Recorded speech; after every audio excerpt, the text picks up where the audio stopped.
es el auditor.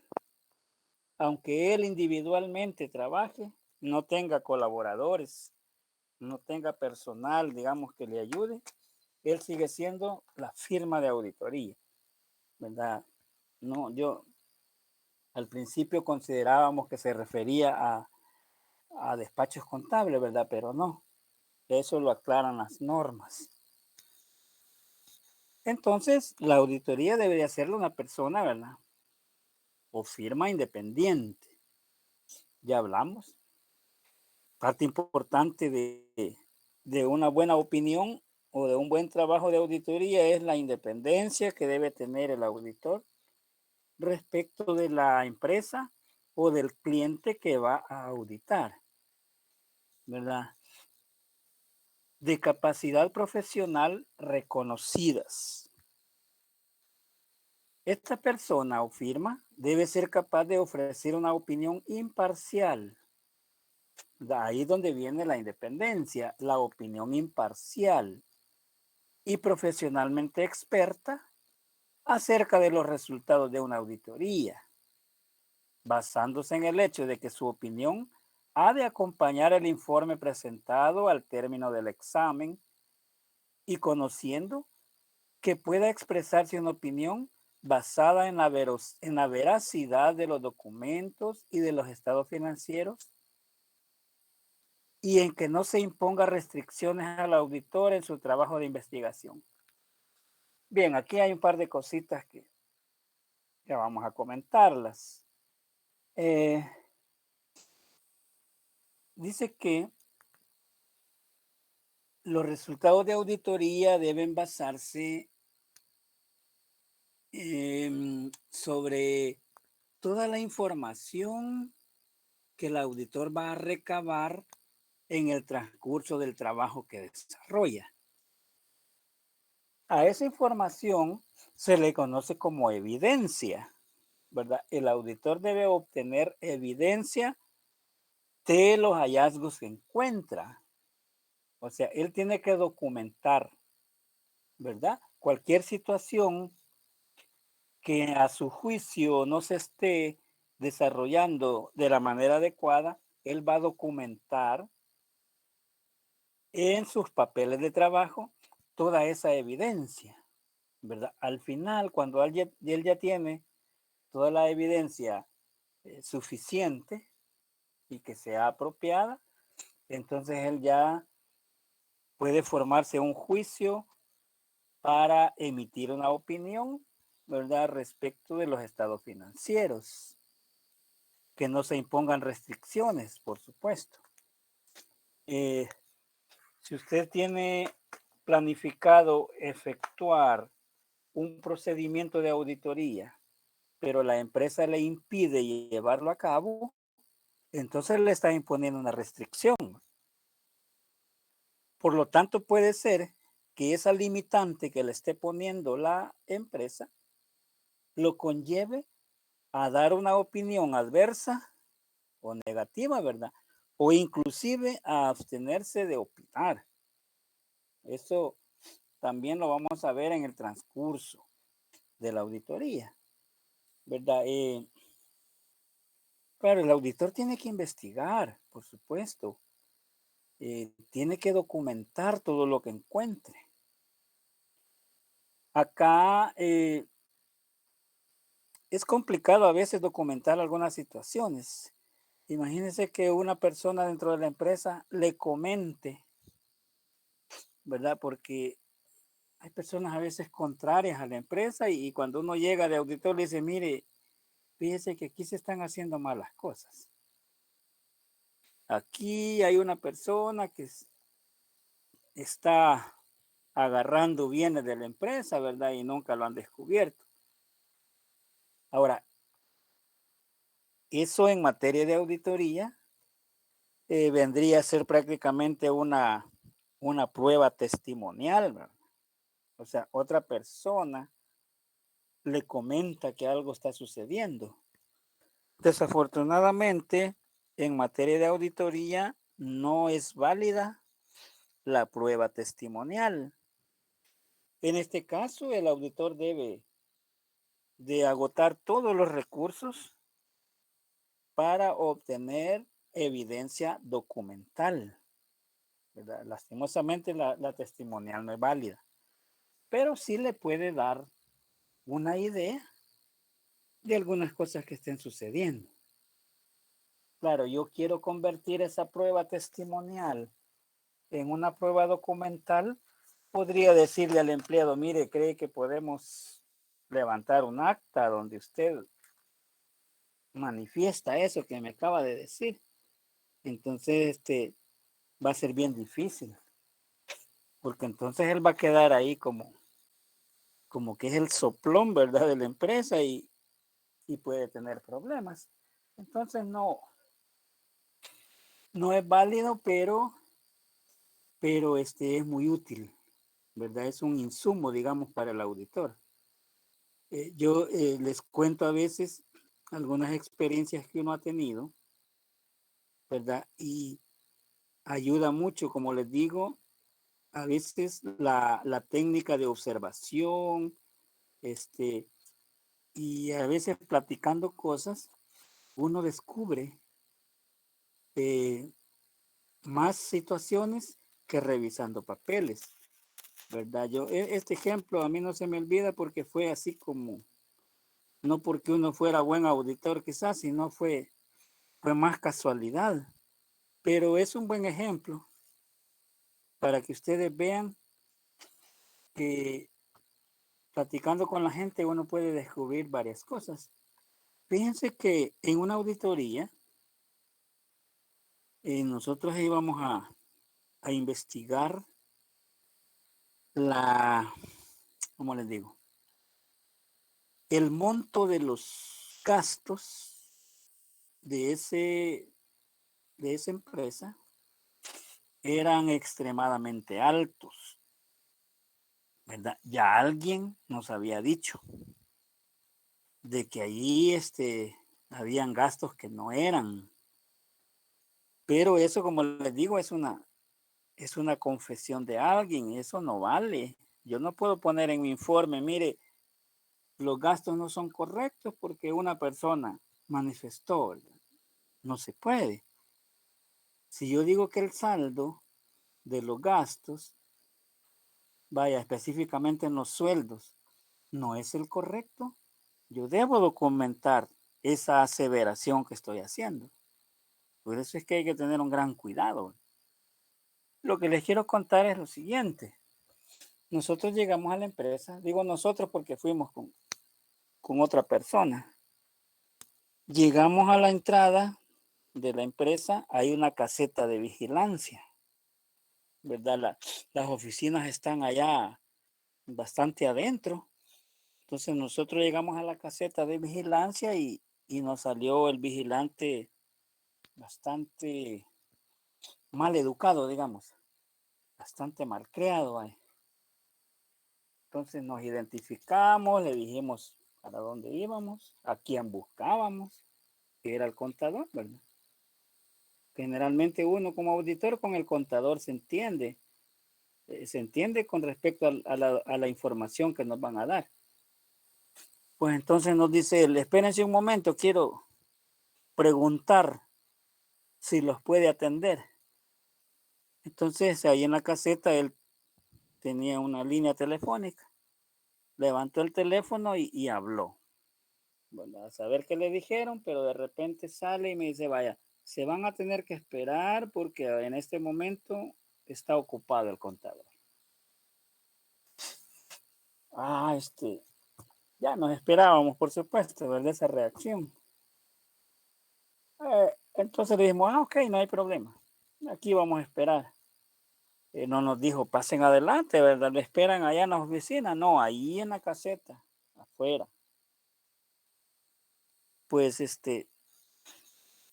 ya nos tardamos bastante tiempo y no nos atendían. Ya está, me dice el compañero, si quieren, nos vamos y regresamos otro día. Digo, no, es que esta es táctica que ellos usan, siempre hacen lo mismo. Pues de contar que se vaya el auditor, eso le dicen siempre que no lo pueden atender. Entonces nos quedamos ahí. de repente, estaba haciendo un gran calor, ¿verdad? Allá afuera, el sol bien fuerte. De repente le digo al vigilante, mire, puchica, así, esas palabras que uno usa, ¿verdad? Puchica. Puchica, le digo yo los admiro a ustedes. Este trabajo que ustedes hacen, sí es pesado, pesadísimo.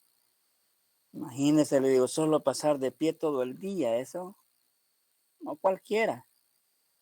Entonces ya él empezó como que si se le tocó, digamos, el ego, ¿verdad? Y comenzó un poquito ya a cambiar de actitud. Y nos dice, sí, esto es complicado estar parado todo el día. Y a veces nos ponen turnos de 24 horas y que no sé qué. Y comenzó a quejarse.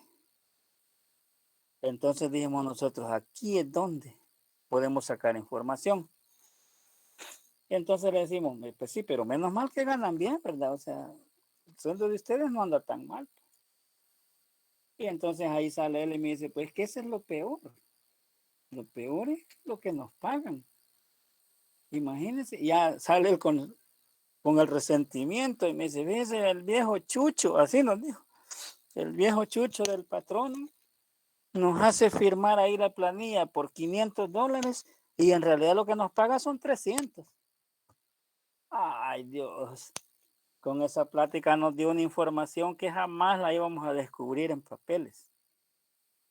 El tipo sacó a relucir su inconformidad y habló más de la cuenta. Nos dio una información súper valiosa.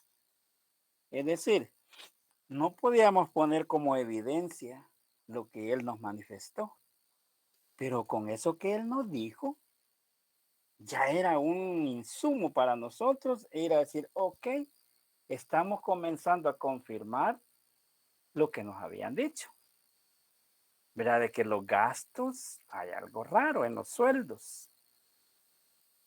¿Por qué no?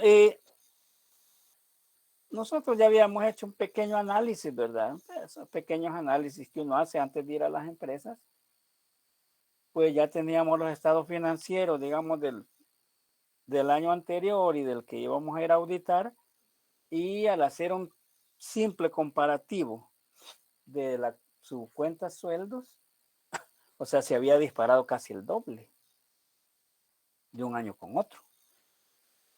Entonces comenzamos a hacer algunas pruebas y decir, bueno, si los sueldos se han incrementado el doble, las retenciones que le hacen a la gente, pues debieron haber aumentado por lo menos en la misma proporción, ¿verdad?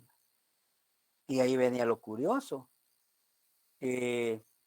Las deducciones de seguro social, de AFP, de impuestos sobre la renta y todo eso que genera el pago de sueldos, pues prácticamente eso sí se habían mantenido.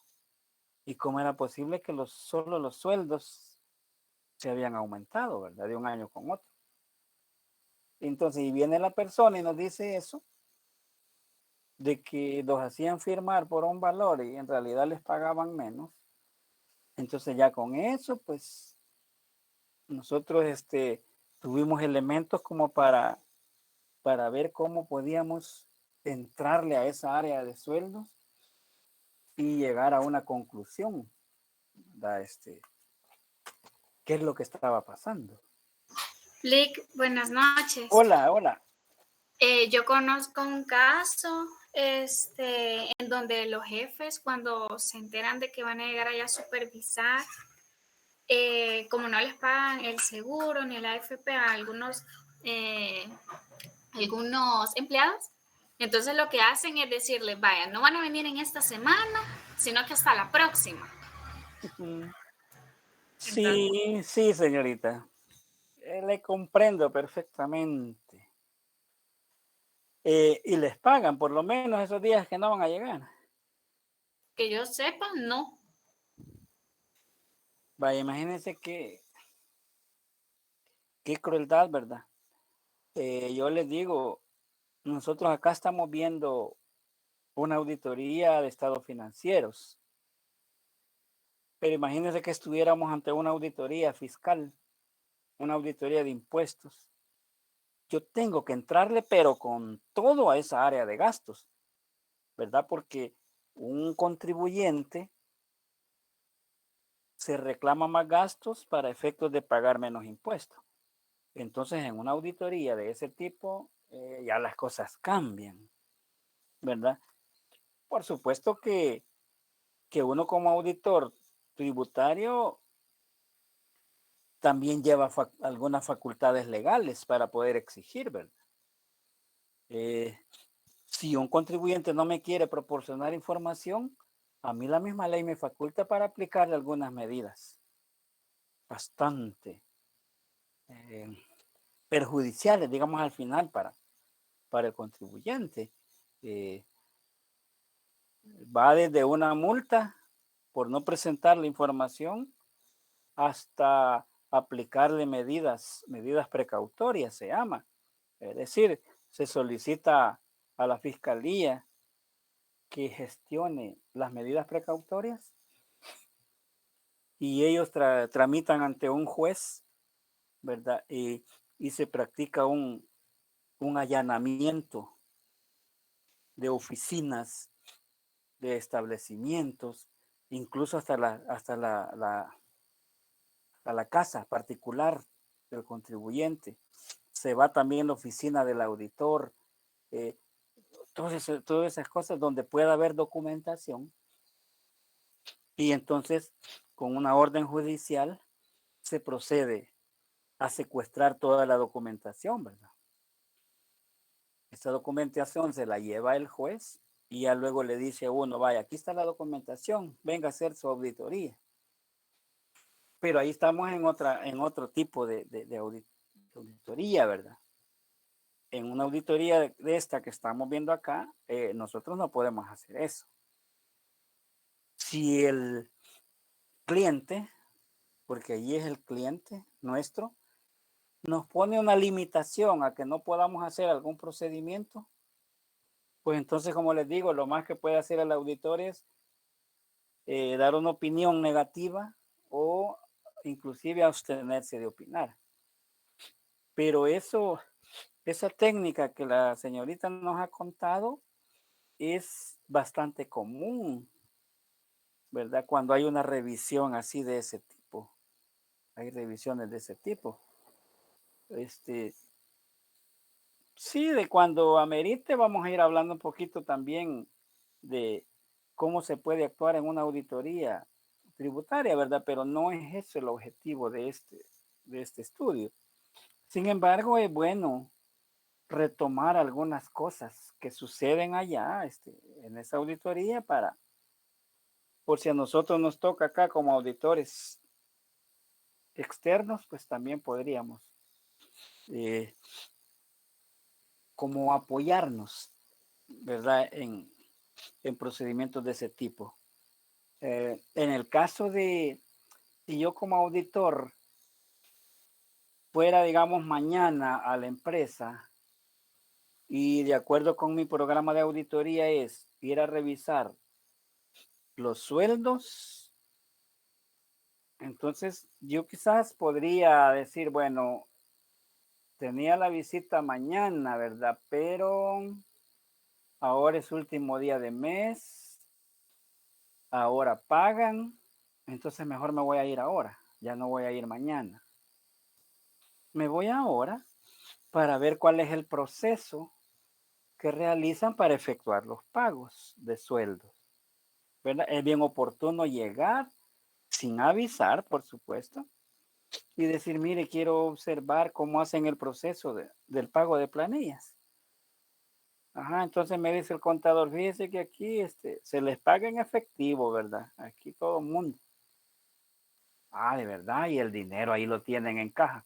No, fíjese que se emite un cheque y alguien lo va a cambiar al banco. Trae ahí la gran bolsada de dinero y se les paga aquí en efectivo. Ya yo como auditor digo, esto está raro aquí, ¿verdad? Porque eso no debería de ser. Mientras que si alguien me dice, no, lo que pasa es que les damos cheques, un cheque a cada trabajador. Bueno, no es lo mejor, pero tampoco está malo, ¿verdad? Otro cliente me puede decir, no, miren, nosotros se lo depositamos en una cuenta de ahorros. De ahí no, aquí no manejamos dinero. Solo tenemos un convenio ahí con un banco. Cada empleado ha aperturado, digamos, una cuenta de ahorros y ahí le depositamos el sueldo. Ah, está mejor todavía. Sí, pero yo quiero ver al momento que le depositan, debe quedar algún documento en la empresa, ¿verdad? Generalmente es la planilla de pago. Esa planilla de pago tiene que ser firmada por el empleado al que le están depositando el dinero. Entonces yo perfectamente puedo ir a ver los empleados que van a firmar esa planilla, ¿verdad? Para contrastarla con los gastos pues mensuales que efectúan, ¿verdad? Hay procedimientos, como les digo, que necesariamente tienen que irse a hacer a la empresa. No se pueden hacer desde la oficina, no se pueden hacer desde un escritorio, hay que ir. Ese es el deber ser, ¿verdad? Ya si alguien me dice, no, yo desde aquí la hago, pues está también en todo su derecho, pero lo que menos está haciendo es auditoría. Mire, conozco un despacho contable que son tan groseros que llegue el cliente y le dice, mire, yo fíjese que me urge que me dé el dictamen de auditoría del año pasado. Me urge porque quiero hacer un trámite y lo voy a utilizar. Entonces vienen la gente del despacho y le dicen a un empleado, mira, ¿y vos qué estás haciendo ahorita? No, yo estoy con tal empresa. Y le dice, mira, deja esa empresa y me haces ahorita el dictamen de fulano y tal. Y comienza a hacer el dictamen, fíjese. Entonces yo me quedé espantado y digo yo, ¿y el dictamen están haciendo? Sí. ¿Y la auditoría cuándo la fueron a hacer? No sé, como aquí todos los años le hacemos el dictamen. O sea que ustedes solo le hacen el dictamen sin hacer la auditoría, ¿sí? Claro, curioso. Y alguien me dijo, lo que pasa es que vos mucho te clavas con la auditoría, no hombre, si la cosa así es. Y yo le digo, no, la cosa no es así. De verdad, no es así la cosa. No sé quién les ha dicho que así se puede hacer. Una vez nos mandaron a revisar el trabajo de otro auditor, fíjese. Es bien feo, porque uno se topa con personas que incluso han sido compañeros de estudio de uno, ¿verdad? Y uno llega a revisarles el trabajo de ellos. Es por cuestiones legales, digamos.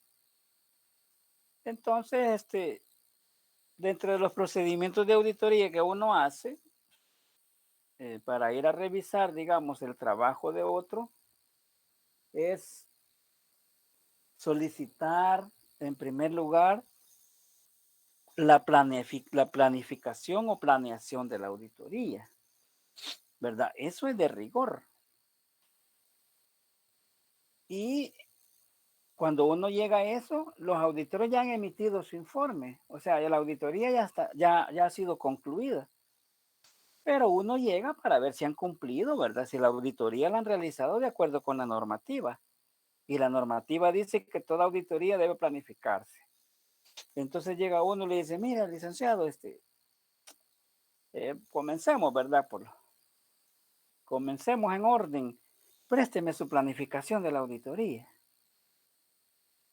Es el primer encontronazo que uno tiene. Y dice él, fíjese que no la tengo. ¿Cómo no la tiene? Pero si es que usted ya hasta emitió el informe, la auditoría está concluida.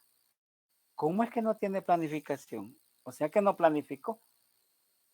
Entonces vienen ellos y comienzan a dar explicaciones, ¿verdad? Y ahí como es una cosa más de cumplimiento que de otra cosa, entonces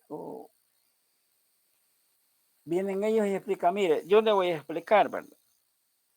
Fíjese que yo tengo ya 30 años de experiencia de ser auditor y yo realmente ya no necesito planificar las auditorías. Yo ya todo lo tengo aquí, dice, y se tocan ahí la cabeza, ¿verdad? Entonces ya no necesito eso. Ahí donde viene uno y le dice, mire, me va a disculpar, licenciado, pero entonces me va a regalar una fotocopia de su cerebro, ¿va? Porque yo sí necesito que me proporcione la planificación de la auditoría. Yo quiero ver cómo usted evaluó los riesgos en esa empresa. Y cuando usted evaluó los riesgos, quiero ver cuáles son los procedimientos de auditoría que diseñó en respuesta a esos riesgos. Y me dice, no, ya le dije que yo no hago esto, porque mi experiencia me permite pues llevar esto todo aquí en la cabeza. Entonces ahí hay dos cosas, ¿verdad? En primer lugar, porque no está cumpliendo la normativa que dice que la auditoría hay que planificarla. Y en segundo lugar, yo no le creo que él tenga en su cabecita todo lo que va encontrando, porque no es un cliente el que tiene, son varios. Entonces, no es creíble que él no tenga una planificación de la auditoría.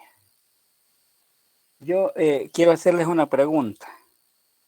Quizás va a parecer bien tonta la pregunta, pero ayúdenme ahí. ¿Ustedes conocen la ciudad de Sonsonate?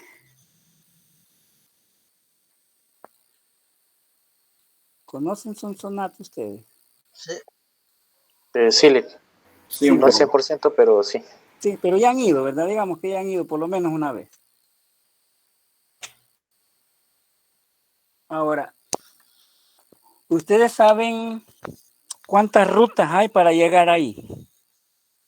¿Por dónde se puede ir uno para llegar ahí?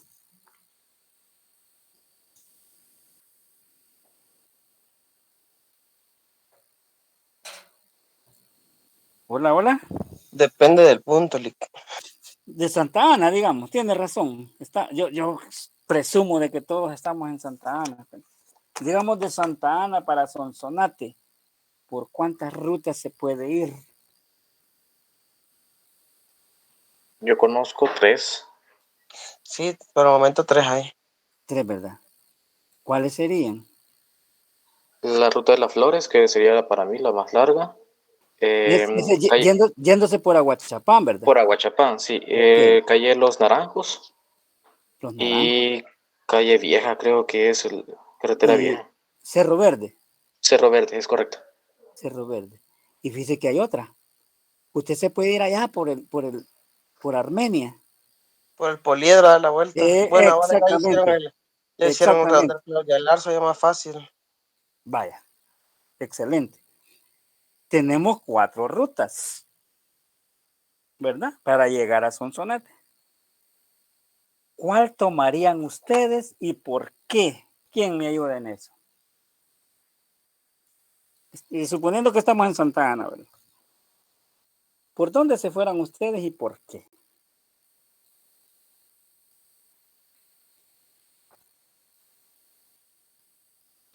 Yo por los naranjos, Lick.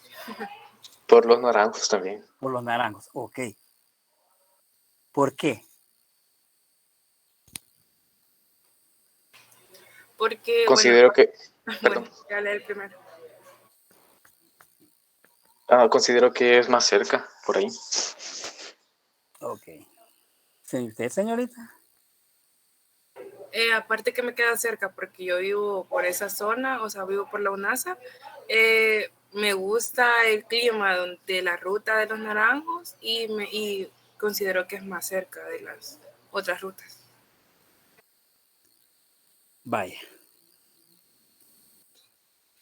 Quiero decirles que con ese ejemplo así, bayunco, ¿verdad? Que acabamos de ver, pasa lo mismo con la auditoría. Yo tengo varias rutas para llegar al resultado que yo quiero, pero debo de elegir la ruta, así como ustedes han dicho, la más bonita, la que está más cerca, Porque si yo voy a dar la vuelta allá por el Poliedro, sí está lejos. Si me voy por la ruta de las flores, está lejos también, ¿verdad? Tengo un compañero que viaja todos los días para allá y me dice, yo me voy por el Cerro Verde. Hay un par de kilómetros más lejos, pero la calle es más suave. Por los Naranjos me acabo el carro en un año. Entonces, a través de una planificación se puede llegar al mismo destino con menores recursos, ¿verdad? A eso quizás era por eso que se me ocurrió eso. Igual nos sucede con la auditoría, ¿verdad? Nosotros tenemos que planificar bien la auditoría, porque ¿saben por qué? El cliente no le gusta pagar mucho por estos servicios. Entonces nosotros debemos ser bien eficientes cuando vayamos a hacer un trabajo de auditoría, ¿verdad? Porque en el camino se nos pueden presentar algunas dificultades. Desde el momento que nosotros presentamos una carta oferta, no hay que apresurarse y que me dice el cliente, mire, yo me he dado cuenta que usted es auditor, fíjese que necesito que me presente una carta oferta ya para el año 2022, ¿verdad? Que ya empezó. Entonces usted bien contento porque ya le salió un posible cliente y se apresura y le presenta una carta oferta. Pero es que usted debe primero conocer por lo menos lo más básico de la empresa, ¿verdad? Para poder ofrecer un precio justo, digamos, ¿verdad? Ni mucho ni muy poquito, porque si no les va a pasar lo que les pasó a un colega. Justamente eso, me habla bien contento y me dice, mira, fíjate que me acaba de salir una empresa nueva como cliente y es bastante fuerte la empresa. Y yo le digo, ¿y qué pasó entonces? No, que me pidió una carta oferta y ahora mismo se la llevé porque antes que otro me la gane, ¿verdad? Ah, bueno. ¿Y cuánto le vas a cobrar o qué tomaste de base para cobrarle? No, más o menos lo que yo le ando cobrando a otros clientes. Ah, ok. Bueno, ya los par de meses lo vi y le digo, ¿qué tal? ¿Cómo te va con tu auditoría? Y me dice, mal, súper mal. La regué con los honorarios que le cobré. Porque la empresa es de Santa Ana, pero tiene bodegas y tiene sucursales en San Miguel, en Usulután, en Sonsonate. Entonces me dice, a mí me está tocando movilizarme para allá.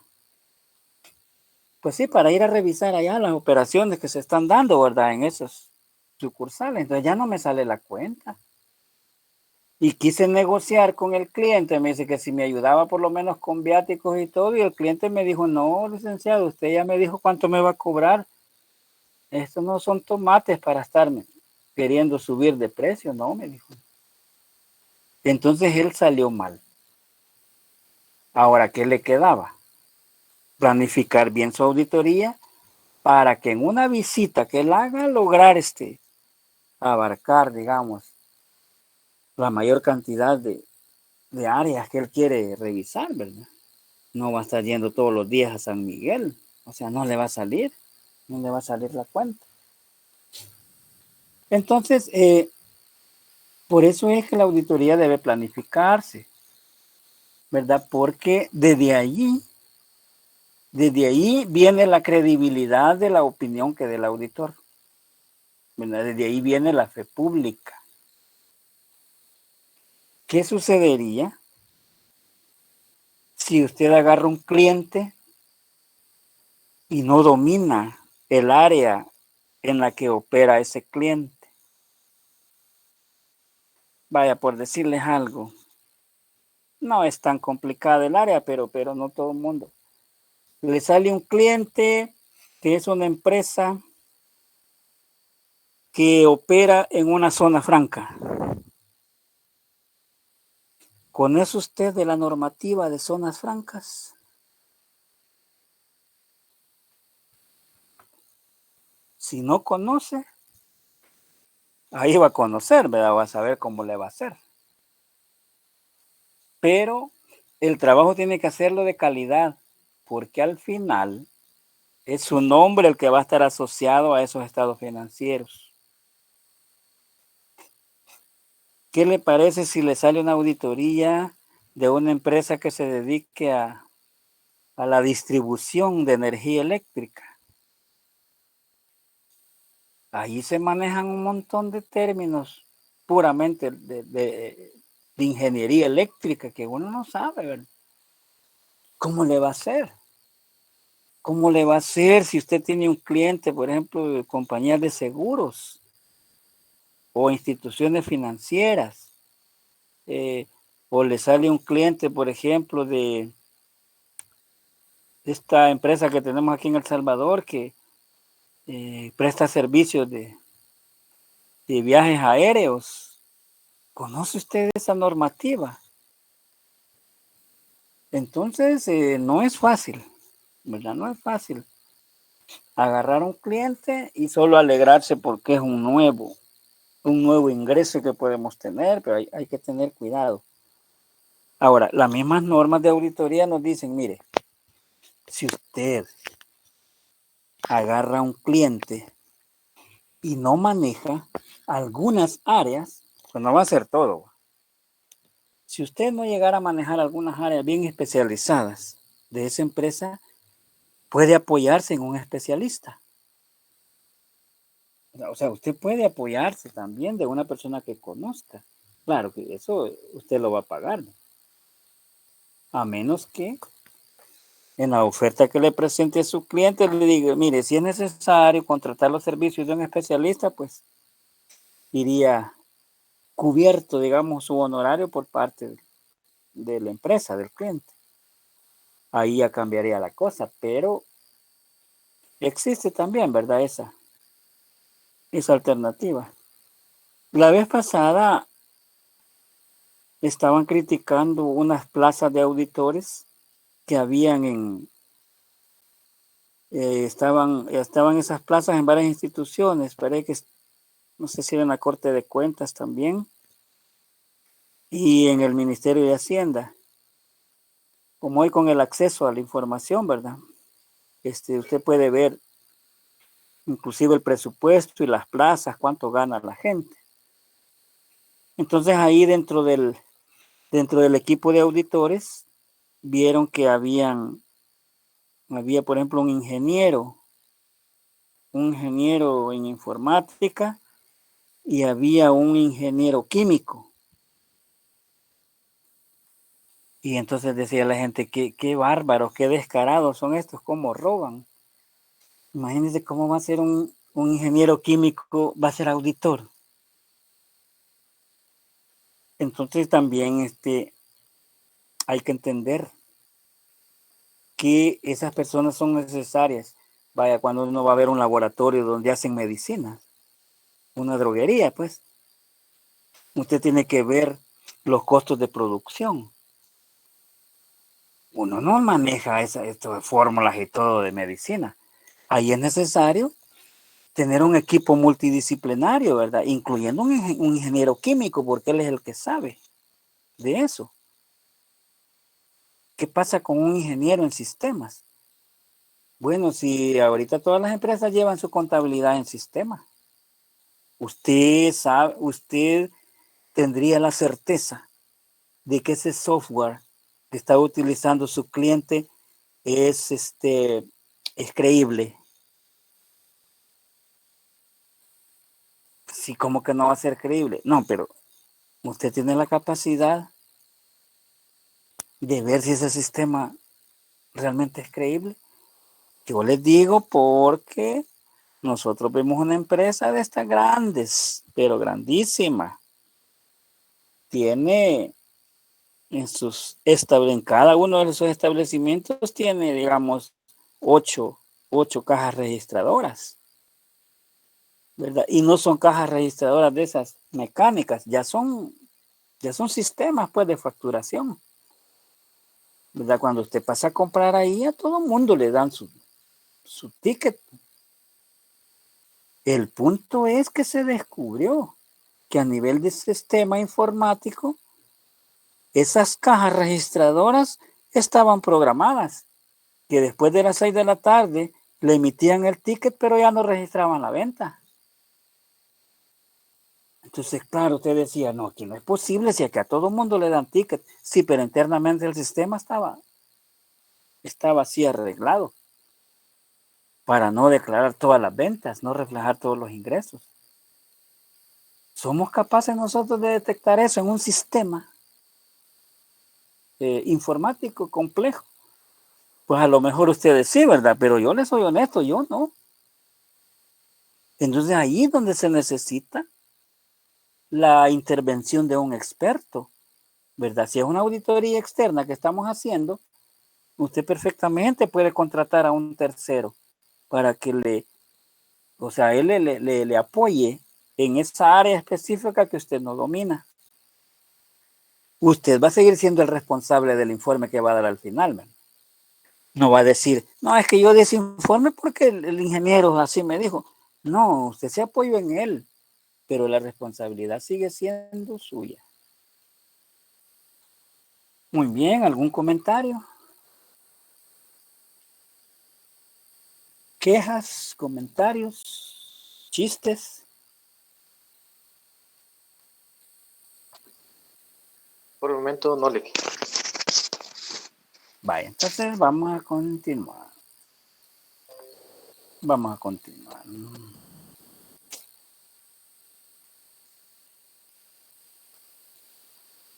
Vamos a irnos un poquito más abajo. Porque hay tanto de qué hablar, ¿verdad? Pero no nos vamos a tardar todo el ciclo hablando de esto.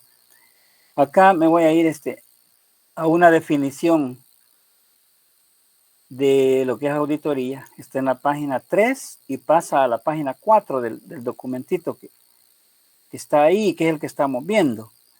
Solo quiero detenerme en una partecita, ¿verdad? Que es parte de la definición. Dice, ¿qué es una auditoría? Dice, representa el examen de los estados financieros de una entidad. A eso ya lo habían dicho ustedes. ¿Con qué propósito? Esto es lo que digo yo, que no se nos debe olvidar. Esto lo vamos a cargar ahí siempre, siempre en la mente para no salirnos del objetivo de una auditoría. Una auditoría de estados financieros no tiene otro propósito. No tiene propósito de ir a descubrir fraudes dentro de una empresa. No. Si quieren que usted le investigue un fraude, podemos hacer un contrato. Pero ese es independiente a mi auditoría que estoy realizando. ¿Por qué? Porque ¿cuál es el propósito de una auditoría de estados financieros? Es precisamente examinar los estados financieros de una entidad. ¿Para qué? Para que el profesional, ¿verdad? Para que el auditor emita una opinión. Esto es vital. Emita una opinión respecto de si esos estados financieros presentan la situación financiera, los resultados de las operaciones, las inversiones y todo lo demás que tenga que ver, ¿verdad? Con los estados financieros. Y aquí es donde quiero llegar. De acuerdo con el marco de referencia utilizado. Esta palabra la van a ver a cada rato. El marco de referencia. ¿Qué es el marco de referencia? Yo le he puesto acá entre paréntesis. El marco de referencia se refiere a la normativa que utiliza la empresa para la preparación y presentación de los estados financieros. Por ejemplo, las NIF completas o la NIF para pequeñas y medianas entidades. ¿Verdad? Esto es importante. Me voy a detener un poquito acá, porque esto ya no lo vamos a volver a repasar, ¿verdad? Esto. Estoy seguro que ustedes, como les digo, ya a este nivel de su carrera, pues ya manejan bastante bien los marcos de referencia. Y si no, pues no se preocupen, aquí los vamos a recordar, ¿verdad? Y a lo mejor a repasar en algún momento dado. No se vayan a preocupar, porque yo tampoco soy de los que les voy a decir, es que esto ya tuvieron que haberlo visto, yo aquí ya no voy a perder el tiempo en esto. No se trata de eso. A uno se le olvida esto, pues. Principalmente cuando uno no está en la práctica. O sea, uno ve estos temas, pero se le olvidan. Entonces acá, vaya, ustedes saben que las normativas contables que fueron adoptadas acá en El Salvador por parte del Consejo de Vigilancia, ¿verdad? Que es el ente regulador de la profesión de la contaduría pública y también el ente facultado para adoptar normativa contable y de auditoría. Entonces aquí en El Salvador pues se adoptaron las NIF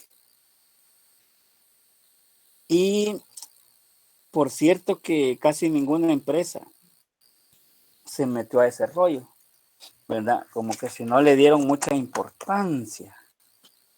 Algunos argumentaban que también era un proceso muy caro, ¿verdad? Porque anteriormente la contabilidad se llevaba con base a principios de contabilidad generalmente aceptados. Estos se conocían como PCGA. Pero luego sale la normativa internacional, ¿verdad? Ya la nueva normativa. Y surgió las NIF full o completas. Y el Consejo de Vigilancia estableció un plan escalonado para adoptarlas. Ya, yo me imagino que en alguna asignatura pues, les mencionaron esta historia.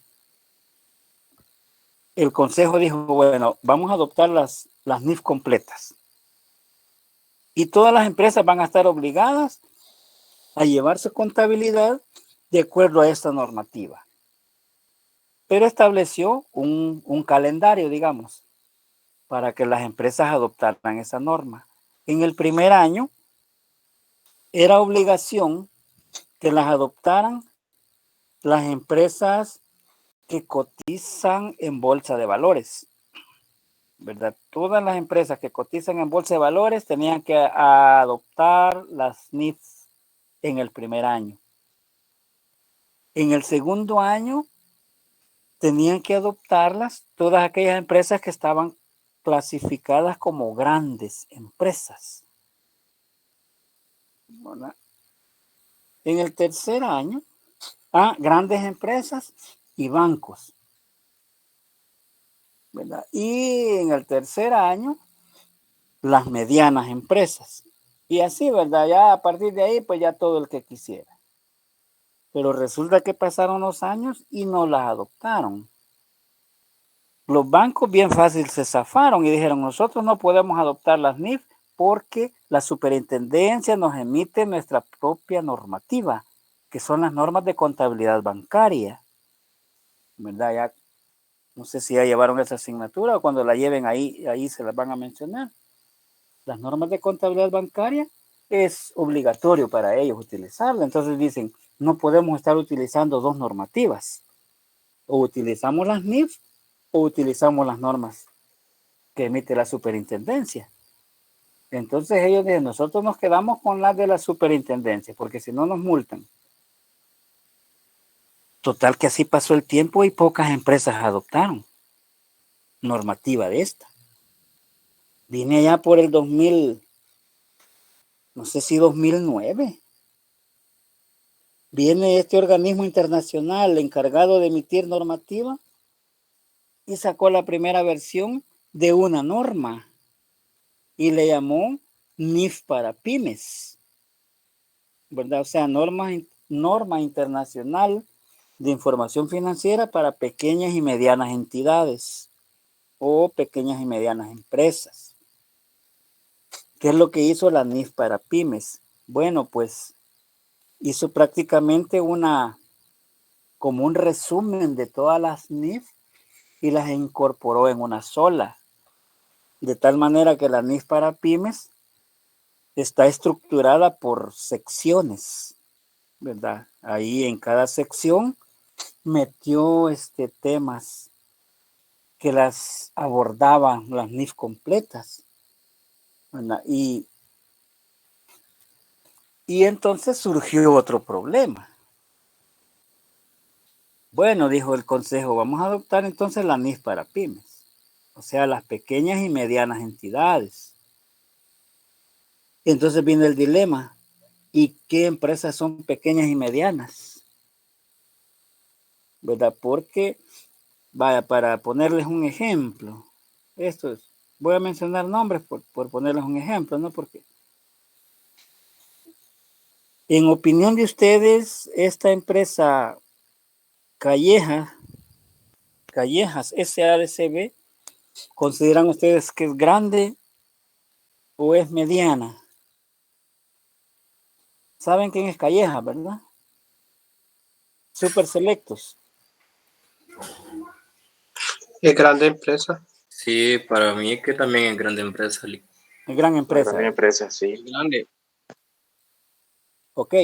O sea que bajo ese punto de vista, tendría que haber utilizado o implementado las NIF completas y no las NIF para pymes, ¿verdad? Exacto. Vaya, pero fíjense que ahí es donde resultó un dilema, porque acuérdense que las normas estas de contabilidad son normas internacionales, o sea, aceptadas en todo el mundo. ¿Cuál es el objetivo? De que un estado financiero de una empresa salvadoreña fácilmente es interpretado allá en Europa, en Alemania o en Holanda. ¿Por qué? Porque esos estados financieros están elaborados sobre la misma base de la normativa que utilizan también en esos países.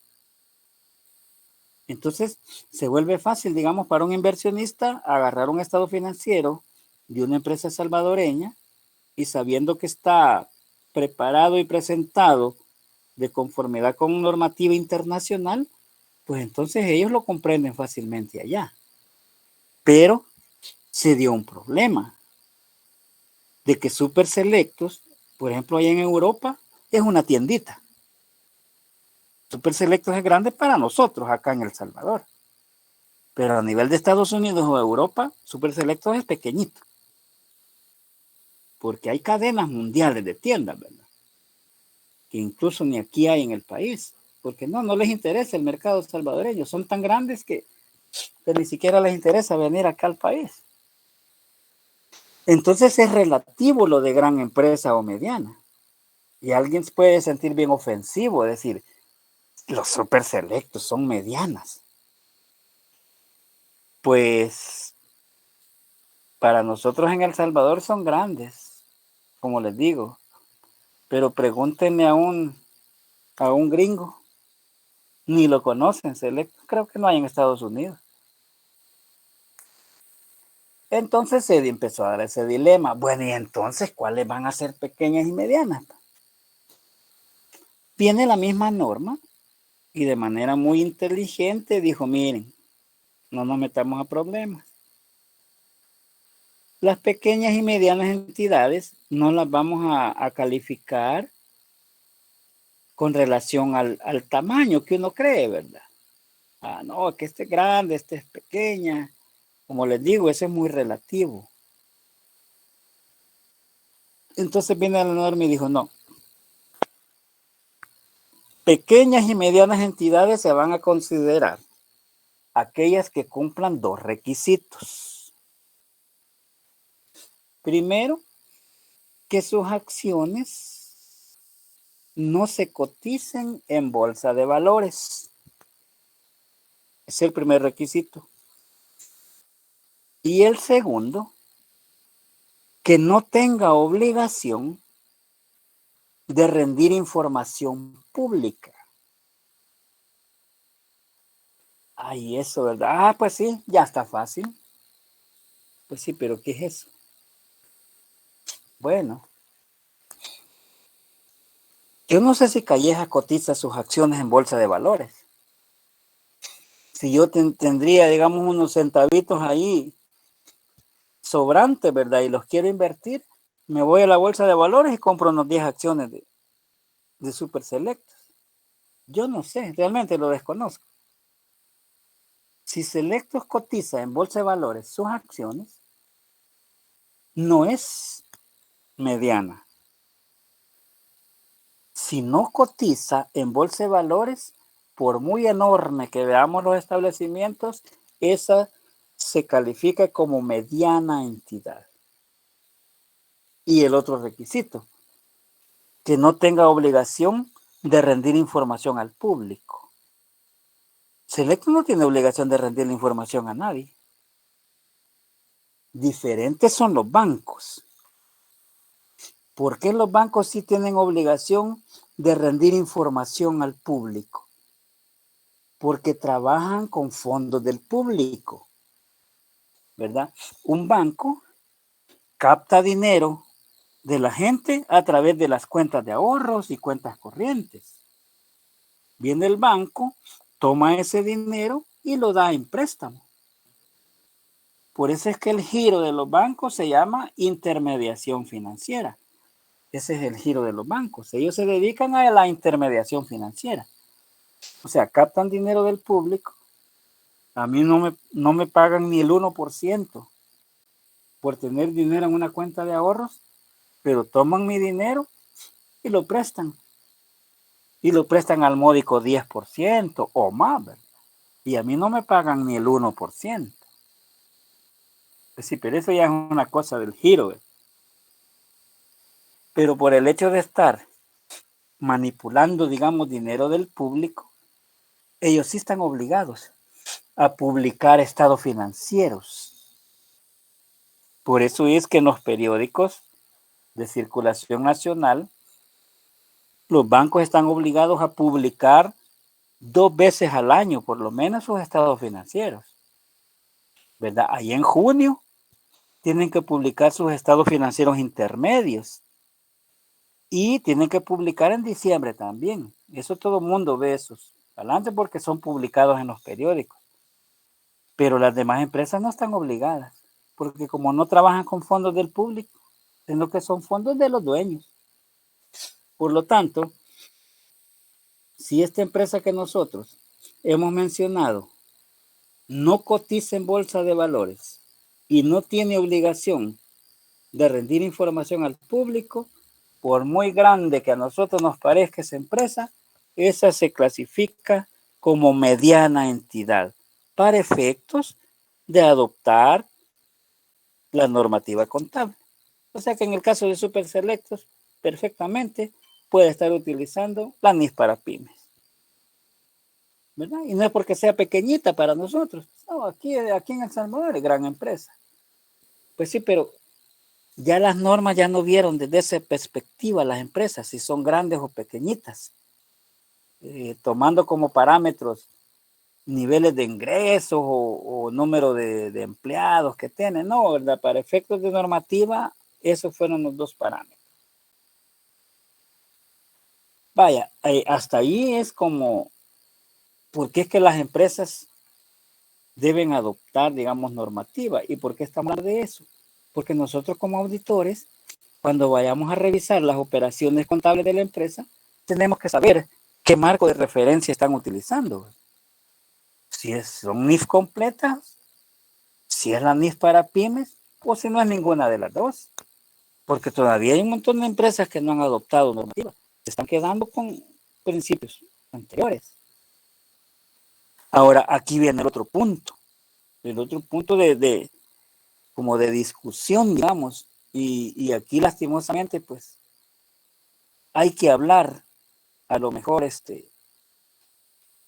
no es correcto, digamos, hablar de colegas docentes, pero es muy lastimoso escuchar una clase de contabilidad donde les dicen a ustedes que esa empresa o ese ejemplo que están viendo es de una empresa que ya está utilizando NIF para pymes.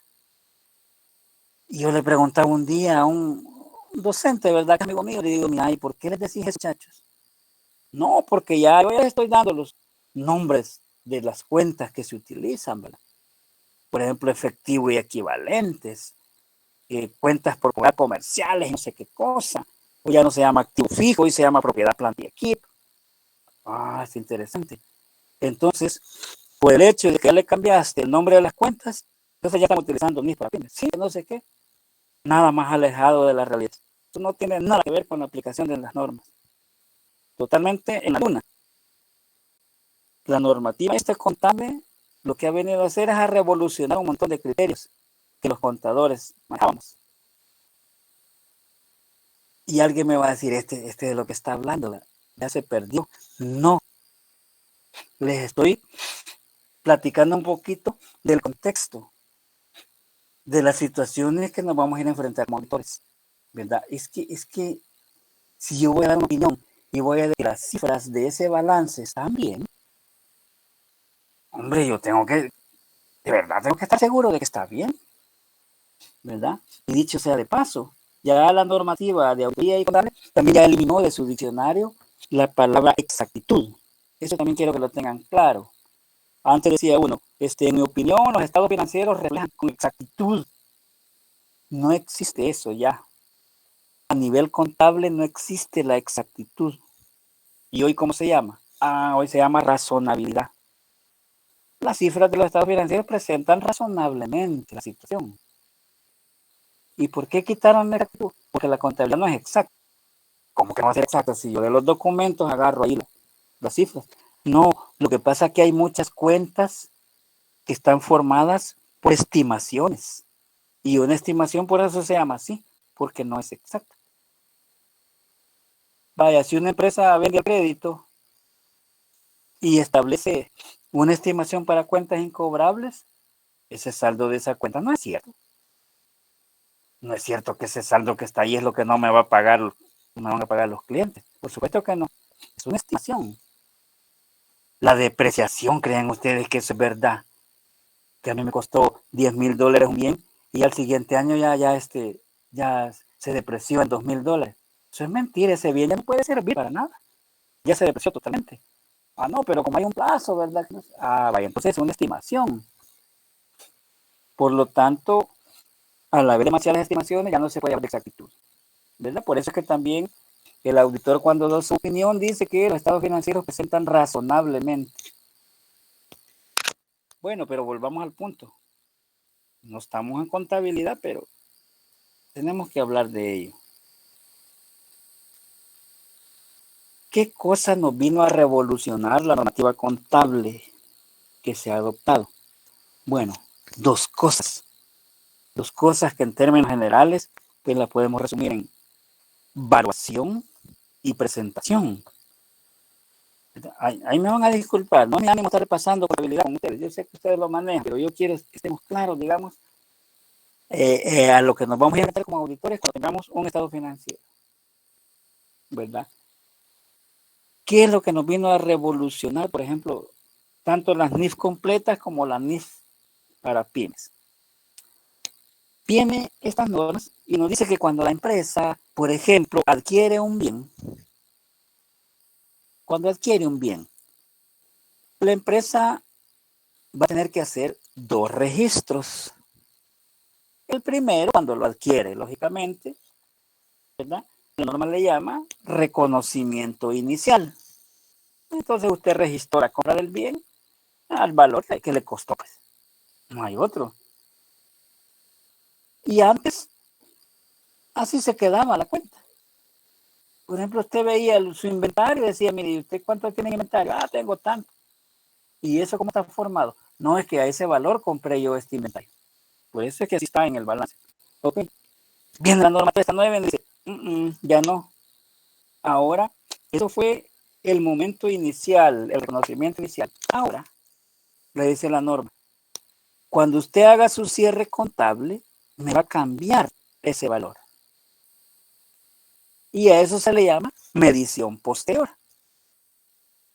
Entonces, tiene el reconocimiento inicial y al 31 de diciembre, cuando se haga el cierre contable, va a tener que hacer por la medición posterior. ¿Por qué? Porque la norma me dice, mire, deje de estarme reflejando ya esos bienes al costo. Ya no me interesa cuánto le costó. Lo que me tiene que reflejar en el balance es cuánto cuestan ahorita. Porque la norma lo que ha venido a hacer es que a través de las operaciones que aparecen reflejadas en un balance, la empresa muestre una fotografía de su imagen fiel. Así como cuando las chicas toman una foto sin filtro. No, ya con filtro, eso es otra cosa. Así el balance de una empresa es una fotografía en un lado, sin filtro, que refleje la imagen verdadera, la imagen fiel de la empresa. ¿Y cómo se logra eso? Con la medición posterior. Y eso significa que hay un gran trabajo que hacer. ¿Por qué? Al hacer el cierre contable, tenemos que evaluar todos los bienes de la empresa para reflejarlos al valor de mercado de ese momento. Y yo les ponía un ejemplo la vez pasada, estábamos hablando de esto. Y me decía, denos un ejemplo porque no entendemos qué le está diciendo. Ahí se me ocurrió, digamos que viene una empresa que vende electrodomésticos. Y entonces dentro de sus inventarios, por decir de algo, estoy exagerando, ¿va? Pero para poner el ejemplo, esta empresa adquirió televisores en blanco y negro. Por poner un ejemplo. Ok, ¿verdad? ¿Y cuánto le costaron esos televisores en blanco y negro? Pues dice que le costaron $250. Pues eso valía en ese momento. Ok. Viene y cuando compró esos televisores, le dio ingresos a los inventarios a $250. Reconocimiento inicial. Transcurre el tiempo y ya no los pudo vender porque ahorita ¿quién va a creer esos televisores? Si ahorita pantallas modernísimas que han salido, ¿verdad? Pantallas curvas, hay pantallas que ya del grosor de una página de papel que hasta pueden enrollar. Si esto va aceleradamente la tecnología, pero viene el almacén y se ha quedado con televisores en blanco y negro todavía. ¿Y cómo aparecen en el balance? A 250, porque eso le costó. Entonces viene la norma y le dice, no, reflejen ese televisor al costo actual. No, a ver si me dan $10 de suerte voy a tener. Entonces a ese precio reflejen. Entonces cuando yo veo los inventarios, ya no voy a tener $250 en un televisor blanco y negro. Voy a tener $10. Eso que puede valer ahorita. ¿Qué es lo que está pasando? Estoy reflejando una imagen bastante fiel de la situación de la empresa. Esas cosas son las que ha venido a cambiar las normas contables. No es solo cambiarle el nombre a las cuentas. Eso no es así. Si mire, usted le pregunta a un muchacho, mira, ahí fíjate que la cuenta caja, y alguien me dijo, pucha, usted sí está atrasado, ya no se llama así la cuenta. Ah, de verdad, ¿cómo se llama? Pues se llama efectivo y equivalentes. Oh, interesante. Entonces digo, mira que usted está bien ducho en esto. Explíqueme qué es efectivo. Ah, no, pues si todo el dinero que tiene la empresa en caja, en banco, ¿ok? ¿Y qué es equivalente de efectivo? Como las cuentas se llaman, efectivo y equivalente de efectivo.